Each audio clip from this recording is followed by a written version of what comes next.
तो ब्रेक के बाद आपका एक बार फिर से स्वागत है। उदयपुर में आजादी के अमृत महोत्सव पर सम्मान समारोह आयोजित किया गया है, जिसमें स्वतंत्रता सेनानियों और शहीदों के परिवार का सम्मान किया जा रहा है। गजेंद्र सिंह शेखावत कार्यक्रम में मौजूद हैं। श्री श्याम सुंदर जी सेठी के सुपुत्र श्री जमुनालाल जी के सुपुत्र श्री श्याम सुंदर जी, मंच पर उपस्थित शहीद लेफ्टिनेंट अभिनव नागौरी की माता श्रीमती सुशीला जी नागौरी,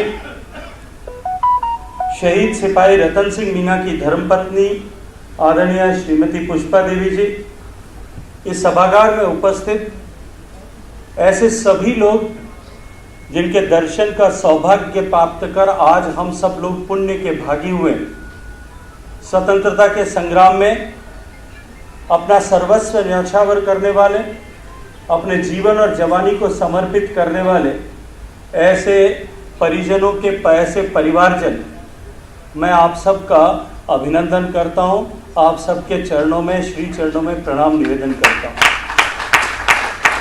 और मैं आज अपने आप को सौभाग्यशाली मानता हूं कि आज का ये पुनीत अवसर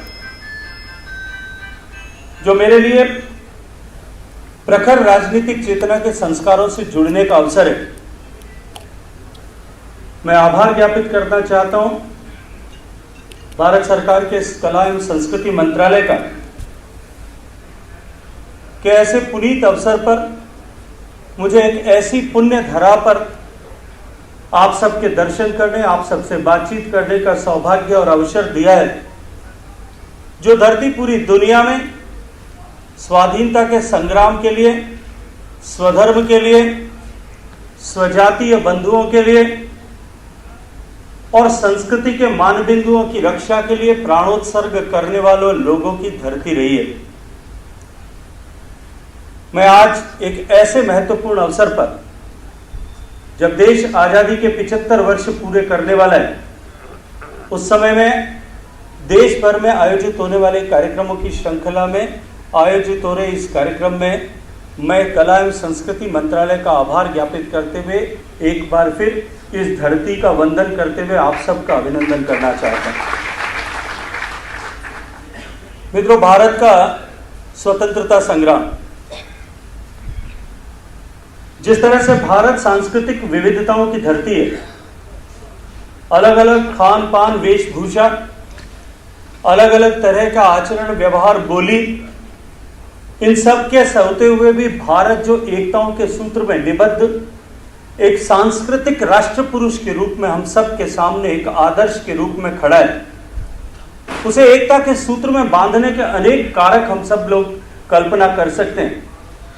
लेकिन उन कारकों में से एक सर्वश्रेष्ठ कारक जो है, वो कारक है हमारी आजादी का आंदोलन, जो लगभग कुछ लोग शायद इस बात का इतिहास में मिथ्या वर्णन करते हैं और इस तरह से उल्लेख करते हैं कि 1857 की क्रांति को पहले स्वतंत्रता संग्राम के रूप में चिन्हित करते हैं।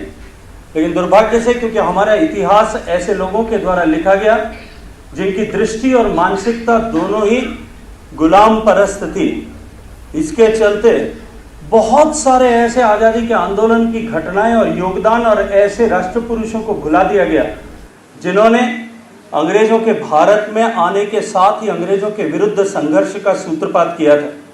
चाहे केरल में होने वाले 1837 का आंदोलन हो, या सुदूर उड़ीसा में होने वाला पाइका आंदोलन हो, राजस्थान की धरती पर होने वाले स्वतंत्रता के संग्राम हो, या कश्मीर में होने वाले स्वदेश को आजाद कराने के संघर्ष हो, देश में 1857 से पहले भी एक सुदीर्घ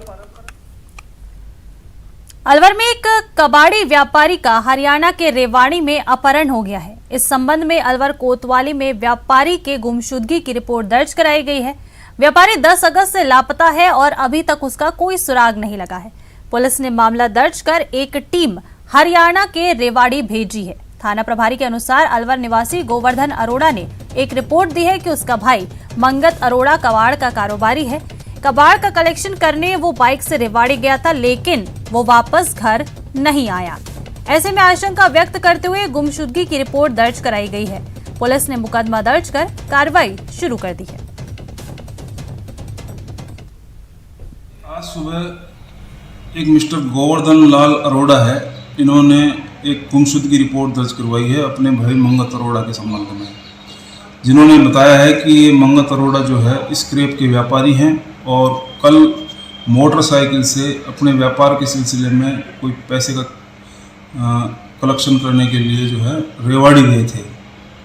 उसके बाद से वापस नहीं आए हैं। तो इनकी रिपोर्ट पर गुमशुदगी दर्ज करके और एक टीम रेवाड़ी भिजवाई गई। तो रेवाड़ी में इन्होंने जिस व्यापारी के पास में बातचीत होना बताया था, उस व्यापारी के पास में पुलिस टीम ने जाकर बातचीत की, पूछताछ की, तो उस व्यापारी ने बताया कि मंगत अरोड़ा कल उनके पास आया था और उनसे जो कोई इनके हिसाब किताब के पैसे थे वो लेकर गया था। बढ़ते हैं आगे और भीलवाड़ा में आजादी के अमृत महोत्सव को पूरे देश में धूमधाम से मनाया जा रहा है। हर जगह तिरंगे लहराते हुए दिख रहे हैं। हर घर तिरंगा यात्रा सभी क्षेत्रों में निकाली जा रही है। वहीं भीलवाड़ा में भी भारतीय जनता पार्टी द्वारा हर घर तिरंगा यात्रा निकाली जा रही है। 6 विधानसभाओं में ये यात्रा निकाली जा चुकी है। वहीं भीलवाड़ा शहर में 13 अगस्त को यात्रा निकाली जाएगी।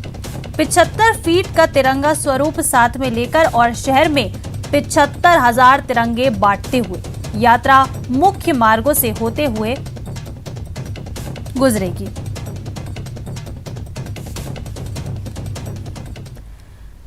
आजादी गौरव पदयात्रा जिला मुख्यालय से रवाना हुई। इस रैली में पीसीसी चीफ गोविंद सिंह डोटासरा, प्रभारी मंत्री शकुंतला रावत गौरव पदयात्रा में शामिल हुए। जिला कलेक्ट्रेट पर उन्होंने गांधी जी की प्रतिमा पर पुष्प अर्पित किए और इसके बाद झंडारोहण कर यात्रा शुरू की गई। गोविंद सिंह डोटासरा ने कहा कि देश की आजादी हमारे शहीदों, हमारे स्वतंत्रता सेनानियों का अहम योगदान रहा है और आज देश आजाद है।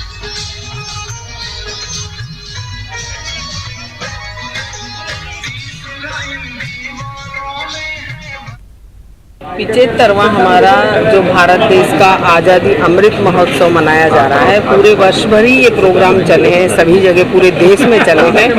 और अब 15 अगस्त के दिन हमारा देश आज़ाद हुआ था, तो ये एक सबसे बड़ा त्यौहार माना जाता है हिंदुस्तान का, हमारे भारत देश का।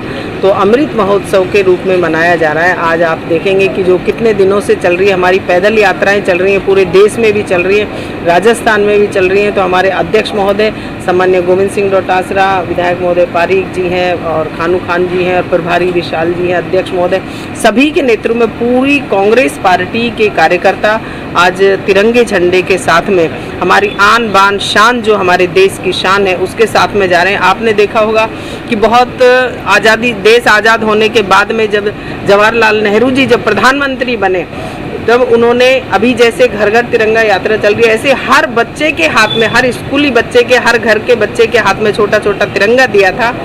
आगे और जयपुर में जयसिंहपुरा खोर थाना पुलिस ने बड़ी कार्रवाई करते हुए एक गिरोह को पकड़ा है। ये गिरोह खाली भूखंडों के फर्जी पट्टे तैयार कर कब्जा करवाता है।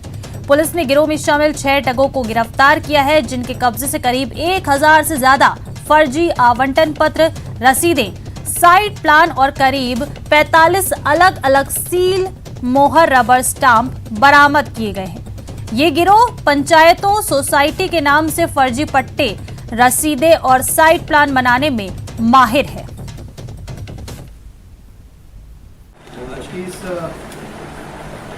प्रेस कॉन्फ्रेंस में आप सभी का स्वागत है। जयसिंहपुरा खोर थाने की टीम और हमारे डीएसपी और हमारी तकनीकी सेल ने मिलकर एक ऐसे गिरोह को पकड़ा है जो एक लंबे समय से फर्जी पट्टों का काम कर रहे हैं। एक डिकॉय ऑपरेशन सेट किया गया। हमारे थाने के कांस्टेबल को सूचना मिली कि गिरोह इस तरह का काम कर रहा है। तब हमने एक डिकॉय ऑपरेशन किया और हम खुद वहाँ पर फर्जी पट्टा खरीदने पहुँचे। जो प्रथम अभियुक्त है दिनेश उर्फ कालू खटी, इसके द्वारा कई सोसाइटियों के फर्जी पट्टे ऑफर किए गए और ये डिकॉय ऑपरेशन सक्सेसफुल होने के बाद उसे गिरफ्तार किया गया। और डूंगरपुर के दोवड़ा थाना क्षेत्र में लठ और हथियार लेकर खड़े बदमाशों ने एक कार पर हमला कर दिया। बचने के लिए कार के ड्राइवर ने कार को लगभग 300 मीटर तक रिवर्स में भगाया, जिससे कार सड़क किनारे पलट गई। इसके बाद भी बदमाशों ने लूटपाट के इरादे से युवक के साथ लगातार मारपीट की। इतने में वहां कुछ वाहन चालक आ गए, जिनके डर से बदमाश भाग गए। वहीं पुलिस जाब्ता मौके पर पहुंचा और पीड़ित की शिकायत पर बदमाशों की तलाश की जा रही है। तो ब्रेक के बाद आपका एक बार फिर से स्वागत है। झुंझुनू कलाल राजेंद्र भांबू शहीद हो गए हैं। राजौरी आतंकी हमले में वो शहीद हुए। राजेंद्र भांबू आतंकियों से लोहा लेते हुए उन्होंने शहादत दी। शहीद के शहादत से पैतृक गांव शोक में डूब गया है। वहीं आज पार्थिव देह के गांव पहुंचने की संभावना है। सूबेदार राजेंद्र भांबू का आज अंतिम संस्कार किया जाएगा। पूरे सैन्य सम्मान के साथ उनको अंतिम विदाई दी जाएगी। तिरंगा रैली के साथ उनकी पार्थिव देह उनके पैतृक गांव पहुंचेगी। बता दें कि झुंझुनू के मालीगांव के रहने वाले थे राजेंद्र भांबू। राजेंद्र भांबू का आज अंतिम संस्कार किया जाएगा। राजौरी आतंकी हमले में शहीद हुए थे राजेंद्र भांबू।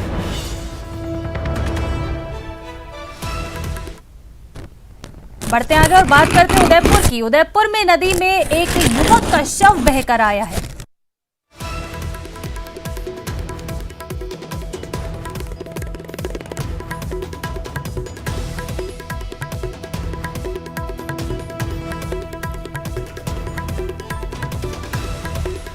तो उदयपुर में नदी में एक युवक का शव बहकर आया है। पुरोहितों की मादड़ी में नदी में ये शव मिला है। शव मिलने से पूरे क्षेत्र में सनसनी फैल गई है। वहीं सूचना पर पहुंची प्रतापनगर थाना पुलिस ने मौका मुआयना किया है, लेकिन अभी तक शव की शिनाख्ती नहीं हो पाई है। उदयपुर से एक खबर बता रहे हैं आपको, जहां मादड़ी में नदी में एक युवक का शव बहकर आया है। शव देखते ही कुछ लोगों ने शव को देखा और पुलिस को इस बारे में सूचना दी। नदी में बहकर आए इस शव को देखकर इलाके में सनसनी फैल गई है। पुलिस ने अपनी जांच पड़ताल शुरू की है। पुलिस मौके पर पहुंची है। मौका मुआयना भी जारी है।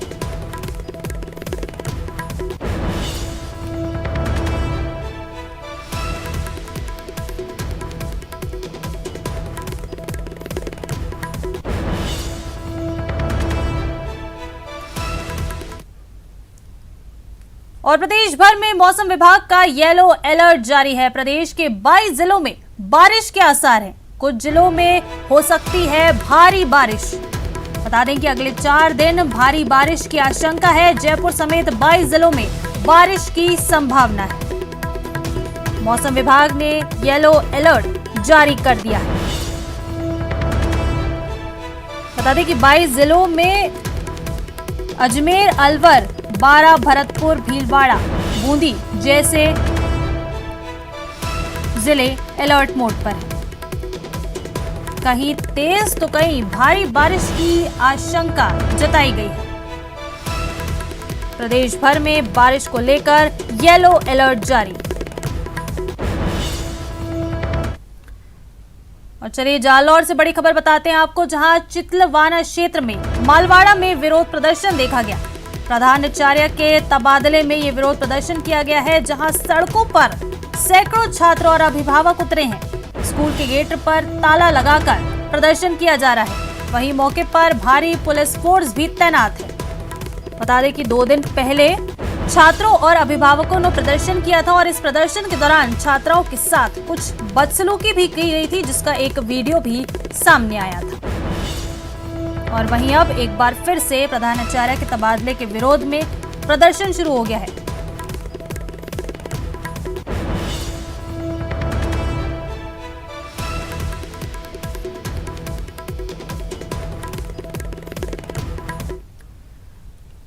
लोकसभा अध्यक्ष ओम बिरला का कोटा दौरा चल रहा है। स्पीकर बिरला ने लोगों से मुलाकात की है, लोगों की समस्याएं सुनकर निस्तारण किया है। 3 दिवसीय कोटा दौरे पर स्पीकर बिरला आए हुए हैं।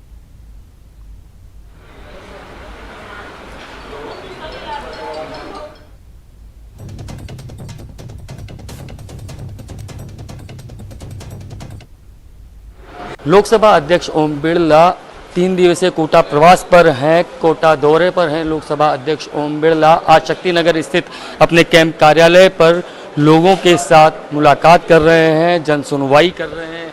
कोटा मेरा संसदीय क्षेत्र है, रक्षाबंधन का पर्व है। सभी हाड़ौती वासियों को, राजस्थान वासियों को रक्षाबंधन की बहुत बहुत शुभकामनाएं, बहुत बहुत बधाई। रक्षाबंधन का पर्व हमारा रक्षा का पर्व है। हम देश की रक्षा करें, समाज की रक्षा करें, हमारी बहना की रक्षा करें और समाज में आज़ादी के अमृत महोत्सव पर किस तरीके से हम देश में अपने कर्तव्य भावना से राष्ट्र की रक्षा का दायित्व निभाएं, राष्ट्र के लिए समर्पण के साथ, निष्ठा के साथ, पूरी प्रतिबद्धता के साथ काम करके राष्ट्र को आगे बढ़ाएं। इसलिए पर्व अपने आप में बड़ा महत्व का पर्व है। आपने कैंसर रोगियों के लिए भी बड़ी राहत की बात है कि टीम आई थी टाटा मेमोरियल हॉस्पिटल की, आपके प्रयासों के द्वारा। कोटा एक बड़ा संभाग हेडक्वार्टर है जहाँ पर राजस्थान के 5-7 जिले तो यहाँ पर इलाज कराने आते हैं, लेकिन मध्य प्रदेश के 5-7 जिले के लोग भी यहाँ पर इलाज कराने आते हैं। इसलिए कैंसरों की बढ़ती संख्या हमारे लिए चिंता का विषय है। इसलिए आने वाले समय में इस संभाग हेडक्वार्टर पर कैंसर का बेहतर इलाज हो सके, इसके लिए हमने टाटा मेमोरियल हॉस्पिटल के एक जो एक्सपर्ट टीम है उनको आग्रह किया और केंद्र सरकार को आग्रह किया, राज्य सरकार को आग्रह किया कि वो यहाँ पर आकर वस्तु स्थिति को देखे और एग्जामिन करे कि यहाँ पर इस कैंसर के इलाज के लिए में क्या क्या व्यवस्थाओं की आवश्यकता है, कौन कौन सी मशीनों की आवश्यकता है। वो अपनी प्रोजेक्ट रिपोर्ट देंगे, उसके आधार पर इसको हम कोशिश करेंगे कि यहाँ पर एक रीजनल सेंटर कैंसर का खुल जाए ताकि कैंसर के रोगियों को यहाँ इलाज हो सके। सर, आप जब भी कोटा आते हैं, जन सुनवाई रखते हैं, लोगों की जब समस्याएं सुनते हैं, उनका निस्तारण भी करते हैं। सर, अमूमन किन ज़्यादातर समस्याएं किस तरीके की आती हैं सर आपके सामने?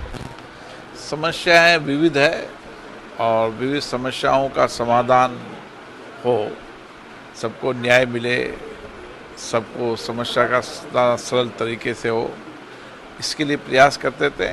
शनि शनि इसके परिणाम आते हैं, लेकिन हमारा लक्ष्य है कि समाज के वंचित गरीब व्यक्ति के जीवन में कैसे बदलाव ला सकता है, इसके लिए सामूहिकता से काम करने की आवश्यकता है। योगेश त्यागी, न्यूज़ 18 कोटा।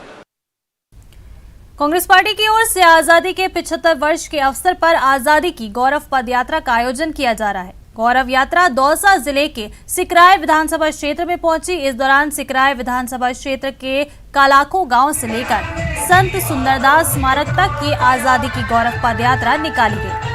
करीब 15 किलोमीटर की इस गौरव पद यात्रा का नेतृत्व विधायक और प्रदेश सरकार में महिला एवं बाल विकास मंत्री ममता भूपेश ने किया। इस दौरान आजादी की गौरव यात्रा का जगह जगह स्वागत भी किया गया।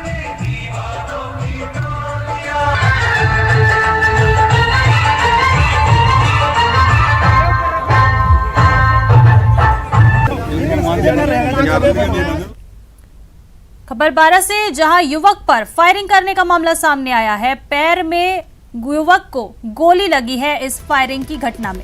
बाइक सवार बताया जा रहा है 2 बदमाशों ने इस पूरी वारदात को अंजाम दिया है। वहीं घायल युवक का जिला अस्पताल में इलाज जारी है। घटना की जानकारी मिलने के बाद कोतवाली थाना पुलिस आरोपियों की तलाश में जुट गई है। तो चलिए फिलहाल इतना ही, नमस्कार।